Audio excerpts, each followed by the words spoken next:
तो मैं निश्चित रूप से कह सकता हूँ जिस प्रकार के हमारी सरकारों ने काम किए, चाहे कानून व्यवस्था हो, चाहे बिजली हो, पानी हो, सड़क हो, शिक्षा हो, स्वास्थ्य हो, सारे विषयों पर हमारी सरकार ने काम किया है। गठबंधन आपके सामने हो। गठबंधन ये कंफ्यूज लोग हैं, और आपने देखा हो जब चुनाव आता है तो चुनाव के समय गठबंधन का अलाप नहीं। तो गठबंधन, हम लोग गठबंधन के प्रति हमारा अपना दल से गठबंधन है, हम गठबंधन के प्रति सीरियस हैं, गंभीर हैं। और भाजपा गठबंधन धर्म निभाना जानती है कि अगर वो कोई भी पार्टी, कोई व्यक्ति अगर हमारे विचार से सहमत है, मोदी जी के नेतृत्व में काम करना चाहते हैं, तो हम सबको जोड़ के चलेंगे। लेकिन निर्णय गठबंधन का, एनडीए का हिस्सा कौन बनेगा, कौन नहीं बनेगा, ये केंद्रीय पार्टी को करना होता है। केंद्रीय पार्टी इस पर निर्णय लेगी। नमस्कार, स्वागत है आपका यूपी तक पर। मैं हूं कुमार अभिषेक। हमारे खास इंटरव्यू में आज हमारे मेहमान हैं बीजेपी के प्रदेश अध्यक्ष भूपेंद्र चौधरी। और भूपेंद्र चौधरी के जिम्मे होगा 2024 का पार्लियामेंट का चुनाव।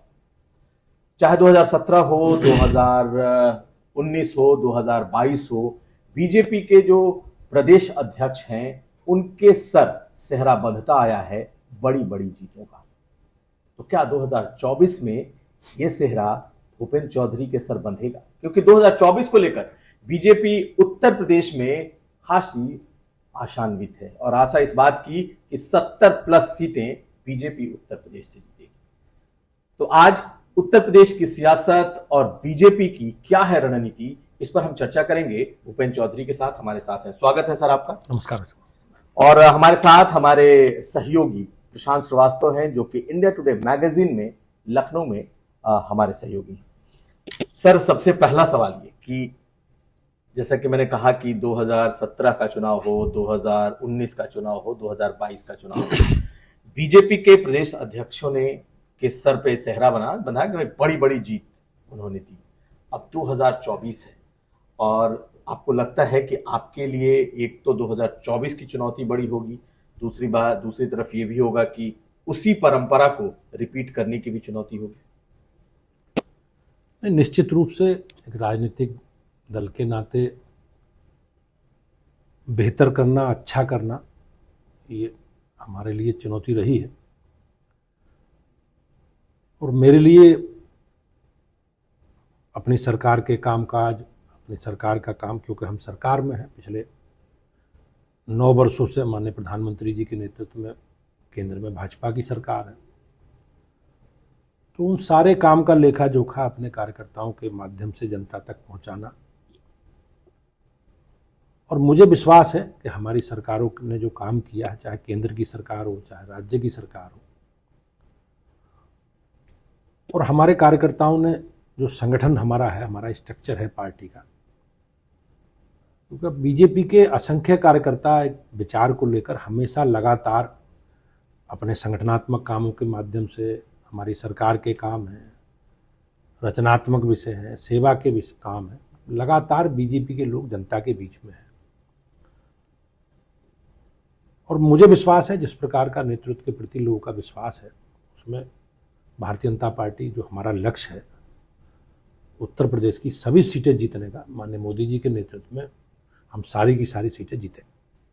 जैसे 73 सीटें आप लोग जीते थे 2014 में, 2019 में वो करीब आप 63-64 सीटें जीते। तो इस बार आप लोगों ने कोई मिशन रखा है? मिशन 75, मिशन 80, मिशन 70 क्या है? नहीं, हम लोगों ने, हमारी पार्टी ने, जो हमारा काम है, मोदी जी के प्रति लोगों का विश्वास है, उसके आधार पर हम लोगों ने सभी सीटें उत्तर प्रदेश की 80 की 80 सीटें जीतने का हमारा संकल्प है। पिछले चुनाव में आपने देखा होगा भाजपा को 50% से ज़्यादा वोट उत्तर प्रदेश में मिले हैं लोकसभा चुनाव में, हमारे गठबंधन को। ये पिछले 50-55 वर्षों में किसी भी राजनीतिक दल के लिए सबसे बड़ा जनादेश है, एक बड़ा जनादेश है। और 2019 में मोदी जी के प्रति जो लोगों ने विश्वास व्यक्त किया हमारी सरकार के कामकाज को लेकर, चाहे हमारी राज्य की सरकार हो योगी जी के नेतृत्व में, और मोदी जी के नेतृत्व में जो एक बड़ा जनादेश मिला है, तो उसके आधार पर मैं निश्चित रूप से कह सकता हूं कि भाजपा का जो हमारा संकल्प है, हमारी पार्टी का जो संकल्प है, उसे हम सब मिलकर हमारी पार्टी के कार्यकर्ता पूरा करेंगे। चलिए सर, एक और सवाल आपसे लेता हूँ, उसके बाद प्रशांत भी पूछेंगे। सवाल ये है कि इंडिया गठबंधन आपके सामने होगा, हो सकता है कि अभी मायावती न हो, लेकिन एक गठबंधन आपके सामने लड़ेगा। जब भी हम लोग किसी बीजेपी के बड़े नेता से पूछते हैं तो उनका सवाल आंसर ये होता है कि भाई तो 2019 में तो सपा और बसपा मिलकर लड़ चुकी, क्या इससे बड़ा कोई गठबंधन हो सकता है? आपको लगता है कि इंडिया गठबंधन किसी तरीके का कोई चैलेंज आपके लिए होगा 2024 में, या आप खारिज करते हैं कि नहीं, कोई चैलेंज नहीं? 2019 में जैसे आपने बताया, कांग्रेस, सपा, बसपा, राष्ट्रीय लोकदल, ये सारे लोग गठबंधन में थे हमारे खिलाफ। लेकिन प्रदेश की जनता ने आधे से ज़्यादा वोट देकर एक बड़ा जनादेश, बड़ी सफलता लोकसभा के सदस्य के रूप में मोदी जी के नेतृत्व में। हम लोग इस बार, हमारी पूरी तैयारी है, और 2014 और 2019 में भाजपा केवल 2 सीटें लोकसभा की ऐसी रही हैं जो हम नहीं जीत पाए हैं। हम रायबरेली नहीं जीत पाए और हम मैनपुरी नहीं जीत पाए। लेकिन जिस प्रकार के परिणाम नगर निकायों में या पंचायतों के चुनावों में रहे हैं, उसके आधार पर मैं कह सकता हूं, जैसे मैनपुरी है तो मैनपुरी की अधिकांश नगर पालिका और अधिकांश नगर पंचायत भाजपा के सिंबल में भाजपा के लोग जीते हैं। ऐसी रायबरेली में भी अधिकांश नगर पंचायत, एक नगर पालिका बीजेपी नहीं जीती, लेकिन अधिकांश नगर पालिकाएं भाजपा, नगर पंचायतें भाजपा जीती है। तो मैं निश्चित रूप से कह सकता हूं, जिस प्रकार के हमारी सरकारों ने काम किए हैं, चाहे कानून व्यवस्था हो, चाहे बिजली हो, पानी हो, सड़क हो, शिक्षा हो, स्वास्थ्य हो, सारे विषयों पर हमारी सरकार ने काम किया है। आप कानून व्यवस्था की बात करोगे तो 2012 से 17 तक समाजवादी पार्टी की सरकार थी। पूरा प्रदेश दंगाइयों के हवाले था और सरकारें दंगाइयों के साथ खड़ी रहती थी। हमारे लिए, देशवासियों के, प्रदेशवासियों के लिए गर्व का विषय है कि 2017 के बाद उत्तर प्रदेश में कोई भी दंगा नहीं, बेहतर कानून का राज कायम हुआ है। हमने, चाहे सड़कों के क्षेत्र में हो, चाहे जल जीवन मिशन के तहत घर घर पेयजल पानी वाला विषय हो, या बिजली की जो वितरण की व्यवस्था है, हमारे समय से पहले कुछ वीआईपी जिलों को बिजली मिलती थी, लेकिन हमारी सरकार ने एक पारदर्शी व्यवस्था के तहत सामान बिजली के वितरण की व्यवस्था लागू की। हमारी चाहे केंद्र की सरकार की योजनाएं हो, कोई भेदभाव नहीं है। हमारी सरकार की योजनाएं, हमारी सरकार गरीबों के लिए समर्पित है। गरीब कल्याण के लिए हमारी सरकार काम कर रही है। हमारी केंद्र की सरकार महिलाओं के, युवाओं के, किसानों के, सबके लिए काम कर रही है, सबके उत्थान के लिए काम कर रही है। और माननीय प्रधानमंत्री जी का जो संकल्प है, सबका साथ सबका विकास, उस फार्मूले के साथ हम आगे बढ़े हैं। और मुझे निश्चित रूप से विश्वास है कि हमें उत्तर प्रदेश और देश की जनता का आशीर्वाद मिलेगा और मोदी जी एक बार पुनः देश के। लेकिन आपने गठबंधन वाला जवाब नहीं दिया। गठबंधन आपके सामने हो। गठबंधन, ये कंफ्यूज लोग हैं। और आपने देखा हो, जब चुनाव आता है तो चुनाव के समय गठबंधन का प्रलाप अलापते हैं। बीजेपी के खिलाफ गठबंधन में ही चुनाव लड़ रहे हैं। आपने 2017 का चुनाव देखो, बीजेपी के खिलाफ कांग्रेस और समाजवादी पार्टी गठबंधन में थे। 2019 में समाजवादी पार्टी और कांग्रेस कहाँ रहे? बसपा गठबंधन में आ गई। बसपा की स्थिति क्या बनी आपने देखा। आज बसपा कहाँ है? 22 में ओम प्रकाश राजभर और छोटे दलों से गठबंधन, समाजवादी। तो ये लोग गठबंधन के प्रति गंभीर नहीं है। ये तत्कालिक लाभ लेने, लोगों को गुमराह किस प्रकार से किया जा सकता है, उसके आधार पर ये बना रहे हैं। और मैं निश्चित रूप से कह सकता हूँ, गठबंधन का जो इतिहास है, आप देखेंगे गठबंधन, कांग्रेस का इतिहास देखो, कांग्रेस ने जितनी भी केंद्र में सरकारें बनी, उनको बीच में गिराने का काम सब कांग्रेस पार्टी ने किया है। तो गठबंधन, हम लोग गठबंधन के प्रति, हमारा अपना दल से गठबंधन है, हम गठबंधन के प्रति सीरियस हैं, गंभीर हैं। और भाजपा गठबंधन धर्म निभाना जानती है। ये किसी से भी गठबंधन कर लें, तत्कालिक है, मौका परस्ती है। देश की जनता का गठबंधन मोदी जी से है, देश की जनता का गठबंधन भाजपा से है। और ये किसी से भी गठबंधन कर लें, प्रदेश, देश की जनता भाजपा के साथ खड़ी रहेगी। चौधरी, 2 सवाल है मेरे। एक तो आप ही के जवाब से एक सवाल निकला, जो आपने कहा कि 2022 में समाजवादी पार्टी ने तमाम छोटे दलों से गठबंधन किया, ओम प्रकाश राजभर समेत तमाम पार्टियों से गठबंधन किया। राजभर जी तो अब आपके पास आपके साथ में हैं। उनका कहना है कि वो एनडीए के साथ आ गए हैं, लेकिन अब उनको मंत्री बनाने में देरी हो रही है। अब कल उन्होंने बयान दे दिया कि भाजपा और सपा एक है, तो मतलब वो उनको आप वो ले तो आए, बट कमिटमेंट क्या आप नहीं निभा रहे, इससे उनकी नाराजगी बढ़ रही है? नहीं, कोई नाराजी नहीं है। हम एक जिम्मेवार राजनीतिक दल है और भारतीय जनता पार्टी के नेतृत्व में एनडीए की लंबी पारी हम लोगों ने खेली है, लंबी श्रृंखला के साथ हम आगे चल रहे हैं। ओम प्रकाश राजभर जी के साथ केंद्रीय पार्टी ने गठबंधन किया है, वो एनडीए का हिस्सा बने हैं और जो जो भी विषय हुए हैं, जो जो बातचीत केंद्रीय पार्टी के साथ होगी, भाजपा सारे विषयों को पूरा करेगी। हम गठबंधन धर्म निभाना जानते हैं, हमारा एक इतिहास है। आप अटल जी के समय एनडीए के कितने दल थे, हमारे साथ भी जो जो एनडीए के दल अब लंबे समय से हमारे साथ राज्य में अपना दल है, निषाद पार्टी है। उनको तो आपने दिया ना कुछ? निश्चित रूप से जो बातचीत हुई उसे पूरा करेगी पार्टी। उनकी तो बेचैनी लगातार बढ़ रही है, बयान दे रहे हैं ओम प्रकाश राजभर जी की, क्योंकि हमारे यहाँ एनडीए का भाग कौन पार्टी बनेगी कौन बनेगी केंद्रीय पार्टी तय करती है, राज्य का इसमें कोई बहुत ज़्यादा विषय नहीं होता। लेकिन मैं जिम्मेवारी के साथ कह सकता हूँ कि जो जो विषय जो जो बातचीत उनकी केंद्रीय पार्टी से हुई है, निश्चित रूप से भारतीय जनता पार्टी उसे पूरा करेगी। कोई उसका डेडलाइन है कि मंत्री अगर बनेंगे तो कब तक मंत्री बनेंगे? अब मंत्रिमंडल का निर्णय माननीय मुख्यमंत्री जी को करना है, या वो एनडीए के साथी हैं, क्या क्या बातचीत हुई वो केंद्रीय पार्टी को करना है। लेकिन मैं बहुत आप सबके माध्यम से, उन्होंने मुख्यमंत्री पे तमाम बयान दिए थे जब उस तरफ थे, तो उसके बाद से मुझे लग रहा है कि चीज़ें, देखो सार्वजनिक जीवन में परिस्थिति बदलती रहती है और वर्तमान स्थिति में वो हमारे विचार से सहमत हैं। हमारे नेतृत्व, हमारी पार्टी के, मोदी जी के, योगी जी के नेतृत्व में काम करना तय किया उन्होंने, और जो उत्तर प्रदेश में और देश में विकास की यात्रा एक चल रही है, उसके साथ जुड़कर उत्तर प्रदेश की विकास यात्रा को आगे बढ़ाने का उनका निर्णय है और हमने उसका स्वागत किया है और हम साथ मिलकर मोदी जी के नेतृत्व में आगे बढ़ेंगे। एक सवाल और है कि 5 राज्यों के विधानसभा चुनाव हुए, उसके नतीजे आने वाले हैं, तो जो माहौल इसके बाद होगा, चाहे नतीजे आपके फेवर में हो चाहे उनके विपक्ष के फेवर में हो, सर्वे में तो ये दिखा रहा है कि 3-1 का संभावना है, तो क्या उसका उत्तर प्रदेश पे कुछ फर्क पड़ेगा, उत्तर प्रदेश की अलायंस पे कुछ फर्क पड़ेगा? निश्चित रूप से अब लोगों ने अपना निर्णय दे दिया है और कल काउंटिंग होनी है, सारी चीज़ें सामने आ जाएंगी। लेकिन जिस प्रकार से हमारी सूचनाएं हैं, हमारी पार्टी का सर्वे भी है, हमारी पार्टी के हमारे भी राज्य से भी कार्यकर्ता अन्य राज्यों में चुनाव के लिए गए थे, तो हमने जो उनसे बातचीत की है उनके आधार पर जो सूचनाएं प्राप्त हो रही हैं, उसमें मध्य प्रदेश, छत्तीसगढ़ और राजस्थान तीनों जगह भारतीय जनता पार्टी बड़े अंतर से चुनाव जीत रही है।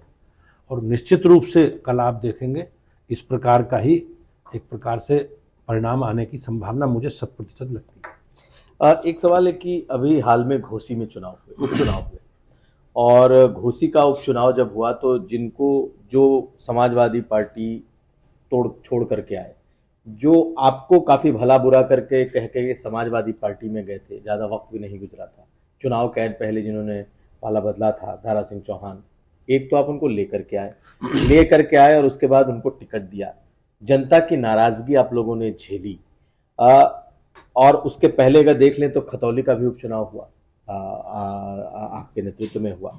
तो आखिर आपको कहाँ लगता है कि क्या कोई स्ट्रेटजिक मिस्टेक हुई है टिकट देने में, या फिर बहुत जल्दबाजी में निर्णय हो गए कि जो चुनाव छोड़ करके गए थे उनको ला करके आपने टिकट दिया? नहीं, बाई इलेक्शन में ऐसा अनुभव रहा है पूर्व में भी कि स्थानीय परिस्थितियों के हिसाब से भी लोग मतदान करते हैं। अब आपने जिन चुनावों की बात की, हम रामपुर जीते भी हैं लोकसभा, हम विधानसभा भी जीते हैं, हम स्वार टांडा रामपुर जिले की सीटें हमारा गठबंधन जीता है। हम ये बात ठीक है कि हम मैनपुरी, खतौली और घोसी हारे। भारतीय जनता पार्टी हमेशा अपने राजनीतिक दृष्टि से जो भी परिणाम आते हैं, जो भी जनता का निर्णय है, हम सहर्ष स्वीकार करके उन खामियों को हम लोग दूर करते हैं। उन सारे विषयों पर, उन सारे पहलुओं पर हम बातचीत करते हैं कि भाई क्या क्या कारण रहे, जिन कारणों के कारण राजनीतिक दृष्टि से परिणाम हमारे अनुकूल नहीं आए। हमने सारे विषयों की समीक्षा की है और समीक्षा करके उन सारे पहलुओं पर विचार विमर्श करके आपस में बातचीत करके उन सारे विषयों को दूर करके हमने संगठन की दृष्टि से भी और राजनीतिक दृष्टि से भी हम लोग पूरी तैयारी के साथ आगे बढ़ेंगे। जहां लेकिन तक उन समीक्षाओं में क्या मिला आपको कि कहाँ चूक हो गई? नहीं, उसके पीछे चूक नहीं है, मैं चूक नहीं कह सकता उसे, लेकिन तत्कालिक परिस्थितियों के कारण जो जो कारण रहे चुनाव के, जिसके कारण हमारे परिणाम हमारे अनुकूल नहीं आए हैं घोसी में या खतौली में, तो उन सारे विषयों पर हमने आपस में बातचीत करके उन खामियों की चर्चा आपस में हमने की है। जो जो कमी रही है उन कमियों को दूर करके हमने अपने संगठन के माध्यम से, और मैं निश्चित रूप से कह सकता हूँ कि मोटा मोटा यही विषय रहे कि हम अपनी बात, अपने काम का, अपना सरकार का लेखा जोखा जनता के बीच में ठीक से नहीं पहुंचा पाए, और उसी के कारण इस प्रकार के परिणाम रहे हैं। लेकिन हमने और बेहतर तैयारी करके अपनी बात जनता को प्रभावशाली तरीके से कैसे जनता के बीच में रखी जाए, ये हमने रणनीति बनाई है, पूरी तैयारी की है, और उस तैयारी के साथ हम लोग चुनाव में जाएंगे। तो दारा सिंह चौहान के लिए आगे क्या है? क्या बहुत चर्चा है कि उनको मंत्री बनाया जाएगा, उनको और ओम प्रकाश राजभर दोनों को बनाया जाएगा?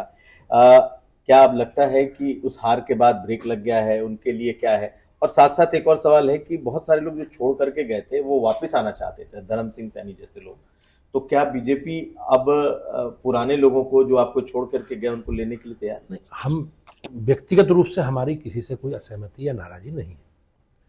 कोई भी व्यक्ति अगर हमारे विचार से सहमत है, मोदी जी के नेतृत्व में, योगी जी के नेतृत्व में काम करना चाहता है, देश के प्रदेश के विकास की गति में अपना योगदान प्रस्तुत करना चाहता है, तो हम सबका स्वागत करेंगे। बातचीत करके सहमति बनाकर आपस में, हम लोकतांत्रिक पार्टी हैं, आपस में विचार विमर्श करके, और निश्चित रूप से हम सबका स्वागत करेंगे। हमारे लिए कोई समस्या नहीं है, चाहे धर्म सिंह सैनी जी हों, चाहे कोई भी हो। राजनीतिक दल के नाते अगर कोई व्यक्ति हमारे विचार से जुड़ना चाहता है तो निश्चित रूप से हमारे लिए सहजता के साथ हम सबका स्वागत करेंगे, सबका सम्मान। तो क्या इसमें स्वामी प्रसाद मौर्य भी हो सकते हैं? उनकी बेटी तो भी आपके साथ हैं, सांसद हैं। वो हमारे संपर्क में नहीं है, और मुझे ऐसा लगता है कि जिस प्रकार से उन्होंने बयानबाजी रही है उनकी, तो वो सहज हमारे साथ नहीं रहेंगे आने के लिए। लेकिन मैं आपसे बिल्कुल एक जिम्मेवारी के नाते आज तक के मंच से ये कह सकता हूँ कि वैचारिक रूप से मतभेद हो सकते हैं, व्यक्तिगत रूप से हमारे किसी से मनभेद नहीं है, और हम देश के विकास के लिए, प्रदेश के विकास के लिए सबका साथ लेकर, सबको जोड़कर इस प्रदेश और देश के विकास की गति को आगे बढ़ाना चाहते हैं। लेकिन उनकी बेटी जो सांसद है वो आपके साथ हैं, आपको लगता है कि वही रहेंगी या वो भी अपने पिता की राह पर चलेंगी, या फिर आप उनको पिता से जोड़ करके देखेंगे? वो वर्तमान में भारतीय जनता पार्टी की सांसद है और भारतीय जनता पार्टी के कार्यक्रम और अभियानों के साथ जुड़ी हैं। पार्टी जो भी काम उन्हें देती है वो बहुत अच्छे से अपने क्षेत्र में भारतीय जनता पार्टी के काम और अपने विकास के काम, हमारी सरकार की नीतियों को जन जन तक पहुंचाने का काम मोदी जी के नेतृत्व में, योगी जी के नेतृत्व में कर रही है। अभिषेक जी ने कई नाम लिए, स्वामी प्रसाद मौर्य का, संघमित्रा मौर्य का, और तमाम धर्म सिंह सैनी का जो आना चाहते हैं आपकी पार्टी में। धर्म सिंह सैनी को लेकर चर्चा हुई थी, कुछ नाम मैं और जोड़ दे रहा हूँ। पिछले 2-3 महीने में बड़ी चर्चा रही इन नामों की। जयंत चौधरी, ये कहा गया कि आरएलडी जो है वो बीजेपी के टच में है, और यहाँ तक कहा गया कि लगभग बात फाइनल है। उसके बाद जयंत चौधरी इंडिया अलायंस की बैठक में भी नहीं गए, तो हवा और मिल गई। लेकिन बाद में वो इंडिया अलायंस की बैठक में आए और उन्होंने अब तो कांग्रेस के साथ वो राजस्थान में चुनाव भी लड़ने। क्या इस बात में कुछ सच्चाई है कि वो आपके साथ टच में है, या आपका कुछ इंटरेस्ट कि आप चाहे पश्चिम यूपी में नुकसान ना हो तो आप आरएलडी को ले लो? मैंने जैसे पहले कहा, हमारा जो बिल्कुल स्पष्ट है मत कि अगर वो कोई भी पार्टी, कोई व्यक्ति अगर हमारे विचार से सहमत है, मोदी जी के नेतृत्व में काम करना चाहते हैं, तो हम सबको जोड़ के चलेंगे। लेकिन निर्णय गठबंधन का, एनडीए का हिस्सा कौन बनेगा, कौन नहीं बनेगा, ये केंद्रीय पार्टी को करना होता है। केंद्रीय पार्टी इस पर निर्णय लेगी। माननीय राष्ट्रीय अध्यक्ष जी इस पर कुछ बेहतर आपको बता सकते हैं। जब आपको राजभर की जरूरत पड़ गई, चौहान की जरूरत पड़ गई, नहीं, केंद्रीय, अब राजभर गठबंधन का हिस्सा बने तो केंद्रीय पार्टी का निर्णय है ना जी। आप प्रदेश अध्यक्ष हैं?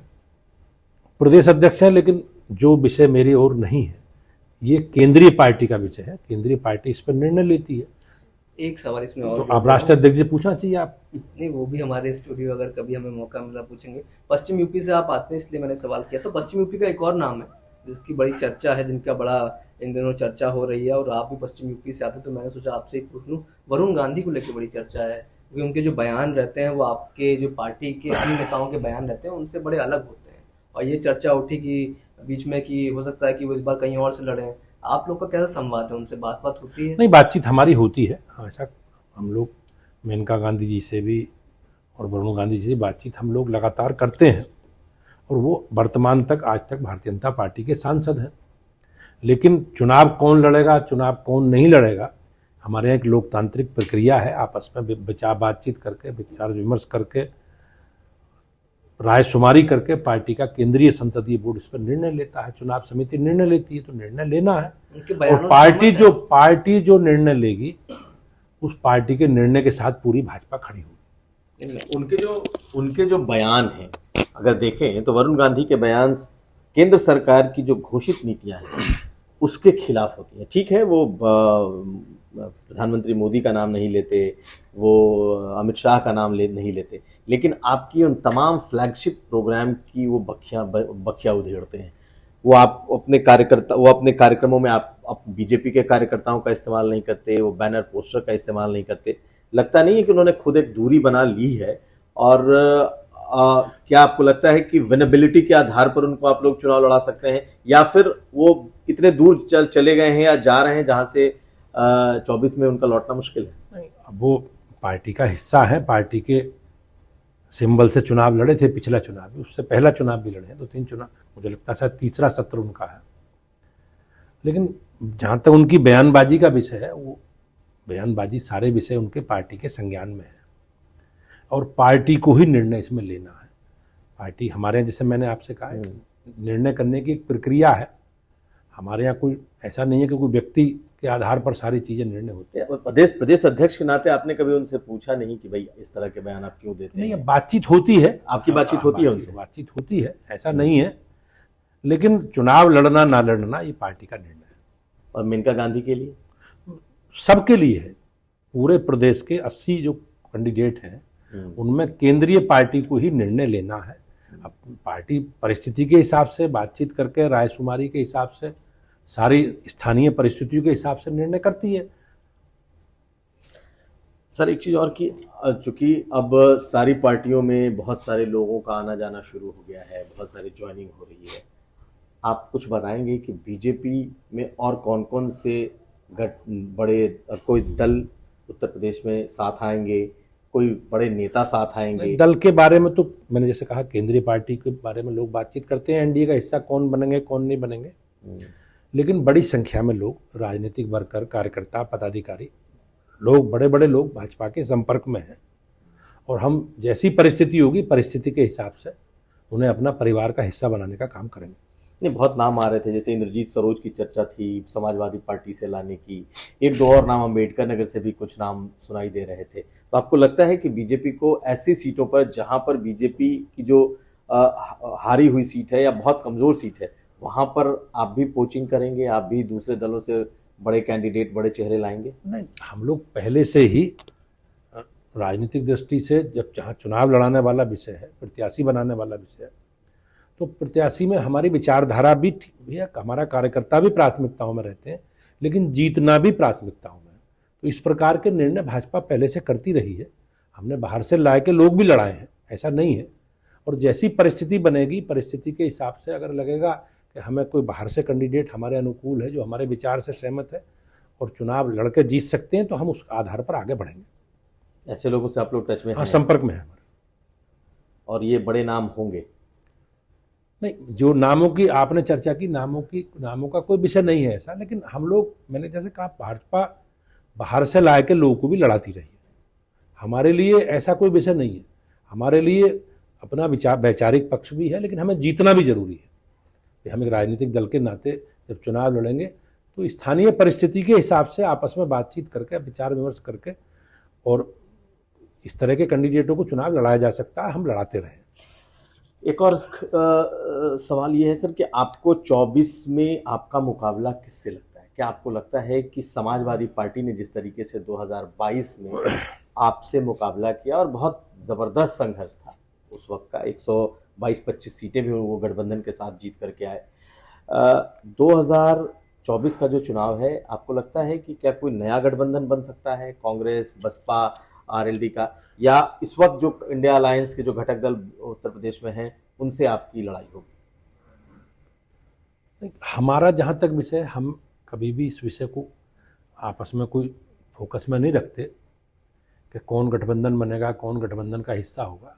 हमारी अपनी तैयारी, अपना काम और अपने कार्यकर्ताओं के माध्यम से संपर्क, संवाद और जो भी पार्टी के संगठनात्मक काम है, जैसे मान लो संगठन का हमारा काम है, तो हम लगभग लोकसभा चुनाव की तैयारी के हिसाब से अपने संगठन की रचना हम लोग कर चुके हैं। हमने कर ली, हमारी पूरी तैयारी है। अगर मान लो 1 महीने में भी चुनाव होते हैं तो हमने पूरा स्ट्रक्चर अपना संगठन का हमारा तैयार है। नीचे बूथ कमेटी से लेकर लोकसभा संयोजक प्रभारी, सारा हमारा सिस्टम अपडेट है। तो मैं, बाकी केंद्रीय हमारी पार्टी को निर्णय करना है प्रत्याशी के रूप में। तो जिस प्रकार से हम लोग अपने, हमारा एक संगठन है और कार्यकर्ता आधारित जन संगठन है हमारी बड़ी संख्या में नीचे बूथ कमेटियां हैं, सेक्टर पे हमारी टीम है, मंडल है, विधानसभा है, लोकसभा है, पूरा एकदम संगठन है। और हम अपने संगठन को काम बांटकर जितने भी कार्यक्रम अभियान है हमारे, वो लगातार बीजेपी का एक कार्यकर्ता 360 दिन सक्रिय रहता है। ये लोग सीजनल लोग हैं। चुनाव आ गया तो चुनाव से पहले आप अगर इनकी गतिविधि देखोगे तो गतिविधि में आज कांग्रेस कहाँ है, बसपा कहाँ है, समाजवादी पार्टी की पॉलिटिकल गतिविधि क्या है। तो इस प्रकार की, कौन उनके संपर्क में है, कौन उनके दुख दर्द में खड़ा है, कौन उनके विकास के लिए काम कर रहा है, कौन देश के विकास के लिए काम कर रहा है, ये सारी जनता जानती है। इन लोगों के एजेंडे में केवल ये कि भाई मोदी जी को रोकना है, और हमारे भाजपा के एजेंडे में गरीब कल्याण है। अंत्योदय की योजना के तहत घर घर हमारे कार्यकर्ता उस पर काम कर रहे हैं, और बड़ी संख्या में आपने देखा होगा जो हमारा एजेंडा है, हमारे लिए गर्व की बात है कि हमारा एजेंडा हमारी सरकारों ने पूरा किया। एक और सवाल ये है कि आप के आने के बाद से बीजेपी में ये वो चर्चा हुई कि भाई जो जाट नाराज थे किसान आंदोलन के समय से, अब उनकी नाराजगी दूर हो जाएगी, उनका जो रिप्रेजेंटेशन है वो भी पूरा हो जाएगा। आपको लगता है कि जाटों की नाराजगी कम हुई है? क्योंकि एक तरफ आरएलडी का ग्रोथ दिखाई दे रहा है, आरएलडी बढ़ रही है, दूसरी तरफ अब आपसे उम्मीदें हैं कि भाई पश्चिम और खास करके जाटों की नाराजगी दूर हो जाए। नहीं, भारतीय जनता पार्टी का अगर आप संगठन का ढांचा, राजनीतिक दृष्टि से परिणाम भी अगर आप देखो तो पश्चिम के बारे में बार बार ये चर्चा होती है। पश्चिम लगातार भाजपा को अच्छे परिणाम देता रहा। कुछ सामाजिक राजनीतिक विषय हैं स्थानीय जिनके कारण कभी कभी असुविधा हुई भी है, लेकिन आप उत्तर प्रदेश के सारे क्षेत्रों के हिसाब से अगर राजनीतिक परिणामों की बात करोगे तो सबसे अच्छा स्ट्राइक रेट पश्चिम में ही बीजेपी को मिला। आप विधानसभा चुनाव के पहले चरण की बात करो तो पहला चरण शामली से आगरा तक है। तो किसानों का, जिस क्षेत्र समाज की बात आप कर रहे हो, उसका मेजर पार्ट वही, और उस पहले चरण में बीजेपी 58 सीटों में से 46 सीटें जीती है। ये ठीक है कि लोगों का स्वभाव है, पश्चिम का जिस प्रकार का स्वभाव है आक्रामक उनका, तो वो अपनी बात को प्रमुखता से कहते हैं। लेकिन भाजपा से और मोदी जी और योगी जी से सबका लगाव है, और भाजपा की नीतियों से, भाजपा के कामों से सब लोग प्रभावित हैं। चलिए, आखिरी सवाल है मेरा, बड़ा सिंपल सा सवाल है सर, शायद आप उसका एक लाइन में जवाब दें। अगर अलायंस, हाइपोथेटिकल सवाल है, अगर ग्रांड अलायंस में सारी पार्टियां एकजुट हो जाती हैं विपक्ष में, आपके पास 64 सीटें हैं गठबंधन में एनडीए के पास, आप किस तरीके से देखेंगे अगर सारी पार्टियां एक साथ हो जाती है तो 80 में से कितनी सीट बीजेपी जीत सकती है? पिछली बार भी सारी पार्टी लगभग एक ही साथ थी और भाजपा 64 सीटें जीती। गठबंधन में हम 2 सीटें, हम बाद में रामपुर आजमगढ़ जीते, तो हमारे पास 66 सीटें हैं, 14 सीटें नहीं। मैं बार बार ये कहता हूँ कि हम एक विचार के आधार पर, अपने काम के आधार पर लगातार जनता के बीच में हमने, हमारी सरकारों ने सारे पैरामीटर पर काम किया। आप देखो, देश का दुनिया में जिस प्रकार से भारत का मान सम्मान आदर बढ़ा है, दुनिया संज्ञान ले रही है भारत को, मोदी जी के नेतृत्व को। पिछले साल माननीय प्रधानमंत्री जी विदेश के दौरे पर गए तो पापुआ न्यू गिनी के राष्ट्राध्यक्ष ने जिस प्रकार से उनके सार्वजनिक स्थान पर पैर छूने का काम किया। ये देश के 140 करोड़ लोगों को गौरव प्रदान करने वाला क्षण है। हमारी केंद्र की सरकार ने चाहे जो भी हमारे विषय हो, हमारे चाहे राम जन्मभूमि का विषय हो, चाहे धारा 370 का विषय हो, सारे विषयों पर, और राज्य के जो विषय हैं, बिजली, पानी, सड़क, शिक्षा, स्वास्थ्य, सुरक्षा, सारे पैरामीटर पर हम लोगों ने काम किया है। और आज उत्तर प्रदेश की अर्थव्यवस्था दूसरी बड़ी अर्थव्यवस्था के रूप में सामने आई है। देश की अर्थव्यवस्था आज 5वीं अर्थव्यवस्था के रूप में सामने आई है। तो ये कहीं ना कहीं मोदी जी और योगी जी की जो डबल इंजन की सरकार है, उसी का ही परिणाम है। और प्रदेश की जनता सब जानती है। आज आप देखेंगे बड़ी संख्या में निवेश हुआ है, और उस निवेश के कारण युवाओं को बड़ी संख्या में रोजगार के अवसर प्राप्त हो रहे हैं। आज बेहतर कानून का राज है। आज से पहले जिस प्रकार की परिस्थिति थी, आज उन परिस्थितियों के अगर आप आकलन करो 2012 से 17 तक या समाजवादी पार्टी के पहले कालखंडों का, तो निश्चित रूप से आज उत्तर प्रदेश को जो संकल्प है भाजपा का संवारने का, सजाने का, संवारने का, उसमें हम सफल हो पाए। आखिरी ये बता दिए कि आपको लगता है कि जो मंत्रिमंडल विस्तार है अब 3 तारीख के बाद, यानी कि 5 राज्यों के रिजल्ट के बाद तुरंत होगा, या फिर अब ये टलेगा? हालांकि मुख्यमंत्री मेरे ये माने मुख्यमंत्री जी को और पार्टी को तय करना है, केंद्रीय पार्टी को, और जब भी वो तय करेंगे शपथ दिला दी जाएगी। लेकिन निर्णय उन्हें करना है, हम इस डिस्कशन का हिस्सा नहीं है। बहुत शुक्रिया भूपेंद्र चौधरी जी, यूपी तक से बात करने के लिए। तो हमारे साथ थे बीजेपी के प्रदेश अध्यक्ष भूपेंद्र चौधरी, और खुलकर इन्होंने उन तमाम मुद्दों पर बात की जो सवाल जनता के मन में, बीजेपी के कार्यकर्ताओं के मन में इस वक्त हो सकते हैं। बहुत शुक्रिया सर, और बहुत शुक्रिया प्रशांत आपका हमारे इस कार्यक्रम में साथ देने के लिए। तो फिर किसी नए शख्सियत से किसी नए दिन मुलाकात होगी। तब तक हमें दीजिए इजाजत। नमस्कार।